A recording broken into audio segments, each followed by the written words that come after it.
ሰላም ጤና ይስጥልኝ ቤተሰቦች። እንግዲህ ዛሬ አርሰናል ከፒኤስጂ ቻምፒየንስ ሊግ ገራሚ ፊልም ያለው እንግዲህ ገና ካሁኑ ልቤ የደለቀ ነው። አክቹአሊ በጣም ሲበዛ ማለት ነው የአርሰናል ደጋፊ ነኝ። የቅርብ ጓደኞቼ ታውቃላችሁና ዛሬ አርሰናል ትልቅ ቻሌንጅ ይጠብቀዋል። ቀላል አይሆንም ፍልሚያው። አክቹአሊ የመጀመሪያ ማጣሪያ ላይ ተገናኝተን ቢሆንም በወቅቱ ፒኤስጂ የነበረው አቋም በጣም ከአርሰናል ጋር የማይቀራረብ አይነት አቋም ላይ ነበር። አሁን ደግሞ የተሻሻለ መጥቶ ያለበትን ሌቭል እናውቃለን።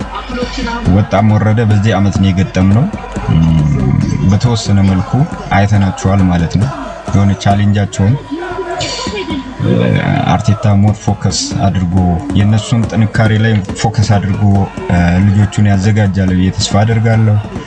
እነ ቡካዮ ሳካ፣ እነ ዲክላን ራይስ፣ ኦዴጋርድ አሁን አሪፍ አቋም ላይ ያለው ማርቲኔሊ እንግዲህ እንደማያሳፍሩን ተስፋ አደርጋለሁ።